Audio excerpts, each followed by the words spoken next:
Hello, my name is John Massey. I've made several of these videos. It's not that I particularly like making them. It's just the only way I have of getting the word out to people. I live in the small town of Chester, South Carolina. I'm 61. I retired. I want to talk to you about politicians and law enforcement, about corruption and cover-up, about how the system can turn against you and your family if you try to expose the wrongdoing. I want to talk about justice or the lack of it. Martin Luther King Jr. said this about it. Injustice anywhere is a threat to justice everywhere. A lady named Louise McMaster Bujold says, the dead cannot cry out for justice. It's the duty of the living to do so for them. First off, I don't expect you to believe me. Not at first, anyway. You don't know me. All I ask is that you look at the evidence I can provide and then make up your own mind. It doesn't matter if you think I'm lying or crazy. Facts are facts. Politics and politicians. I hate even talking about them. For years I didn't vote. I left it to everyone else to figure out who the best people were and vote them into office. So what happened to me and my small family, regrettably, I deserved. I made this video so hopefully you won't make the same mistake as I. It always been the working man's excuse. All of them are crooked anyway. My vote won't make any difference. How you supposed to know who to vote for? I can't understand most of what they're talking about anyway. That sound familiar? How about this one? These people don't care about working people in the problem. They don't really care if I can't find work and support my family. The cops only help rich people. They don't care about poor on poor crime. Am I more or less hitting the nail on the head for you? Well, let me tell you something, folks. If you live here in Chester County, you're right. Someone once said this about government, about politicians. Most have no talent for running the government or the office they were elected to. They just have a talent for getting elected. Forget politicians and politics for a minute. Let's talk about crime. What if, God forbid, this would happen to you?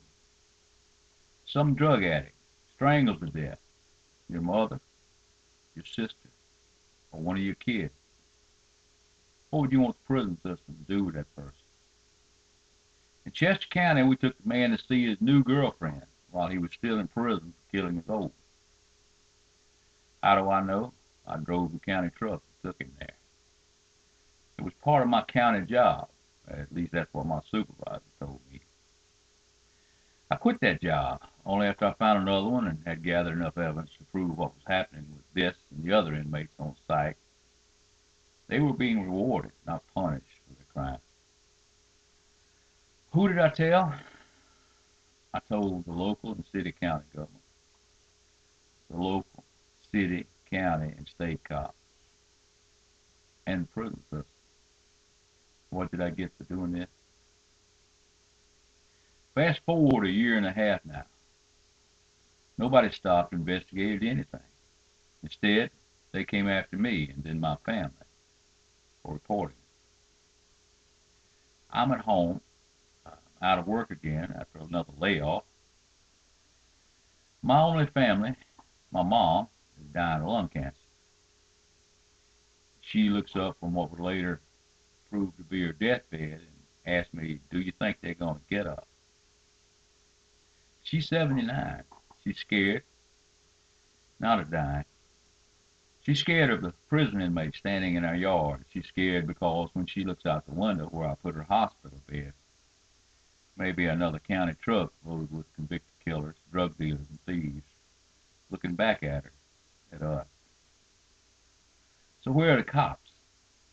Even though I have an eyewitness and video to prove this happened, they take the report and leave. It continued for almost 2 years. They were punishing me, trying to intimidate me into dropping what happened in 2008. I back off for my mom's sake after she got sick, but they never stopped coming. I go to the local newspaper asking for their help to expose these people. I contacted everybody asking for help. The local cops, local politicians, again and again. I contacted attorneys hoping they would help me stop it. One told me it was a public street. He told me to take long walks to relieve stress, then charged me $250 of my unemployment money. Another lawyer said he wanted $10,000 just to see if I had a case. It wasn't that I wanted to sue these people, I just wanted to stop long enough for my mama to die in peace. So picture this. I'm up against the government, cops, and prison inmates. I'm my mom's only caregiver except for a hospice worker every now and then. I feed her, I change her diapers. I see the fear in her eyes when she starts coughing up blood. I give her the pain meds when the pain gets too much for her. And then I look out my window and there they are. Next thing I know, I'm behind them in my truck. I want a little payback. Thank God it took me a while to get them stopped. It gave me time to think. If I did what I was planning, I go to jail. My mom dies in a nursing home. The cops show up on the scene. I file another report, go back home, back to taking care of my mom. Mama passed away here at home with me on the morning of her 80th birthday. So from right after that, I've been after these people full bore. Some of you good old boys would probably say, I know what I'd do if it happened to me. Yeah, well, don't believe it ain't crossed my mind. Must have crossed the county supervisor's mind, too. He told a TV reporter I was crazy and lying. He had to hire a security guard on account of me. Just so happens that TV reporter knew different. For 4 years, I continued to gather evidence. July 2012, 4 years and a few days later, Privileged Prisoners was on TV.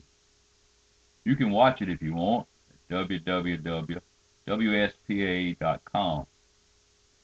It only tells a little of the story, but it's enough. People are starting to believe me. I got a newspaper reporter this time from another town looking into this. The local paper still won't touch it. The moral of the story, don't take the law into your own hands. You can't get them all. It's better to expose them for what they are, especially in an election year. Don't forget to vote. If you don't, next time it may be you and your family they come after. Clean sweep Chester in 2012. If they're in office, you vote them out. Thank you for listening.